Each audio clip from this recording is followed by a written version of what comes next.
Malawi is at a crossroads, with its people facing a critical decision that could shape the future of the country. The nation's economic turmoil has brought a sense of urgency to this presidential election, as voters grapple with soaring inflation, a cost of living crisis, and severe fuel shortages. This election is a battle between two old rivals, and the outcome could have far-reaching consequences for one of the world's least developed nations.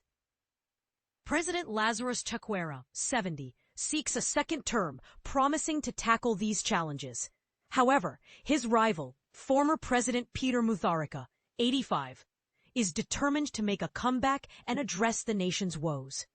The choice is clear: continue with the current leadership or opt for a change. But here's where it gets controversial. Despite Chakwera's initial popularity, the mood has shifted. Malawi, a predominantly rural nation, already grappling with high poverty levels, has endured 5 tough years.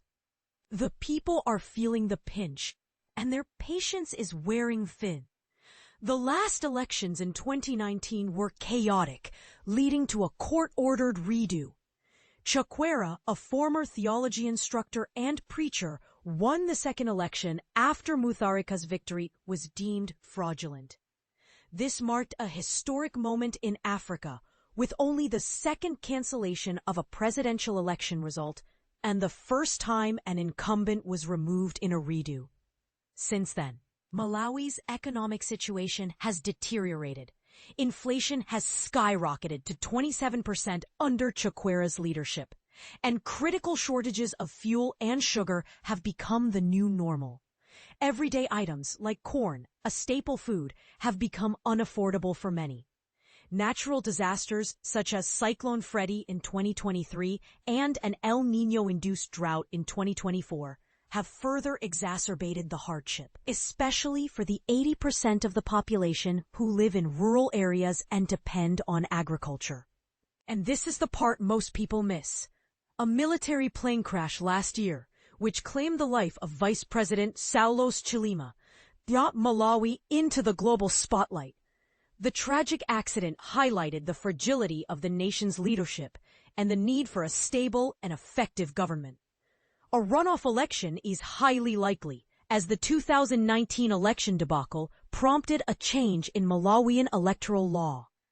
The new format requires the winner to secure more than 50% of the vote. And with no candidate expected to reach this threshold in the first round, a runoff between Chakwera and Mutharika is anticipated. Any runoff must be held within 30 days of the results announcement. Mutharika, with a long history in Malawian politics, is taking another shot at the presidency, despite a court finding evidence of fraud in his previous win. He served in the cabinet under his brother, former President Bingu wa Mutharika, and then as president himself from 2014 to 2020. Mutharika's determination to return to power raises questions about the integrity of the electoral process. Voter registration has seen a significant drop, with only 65% of eligible voters registering, down from 80% in 2019.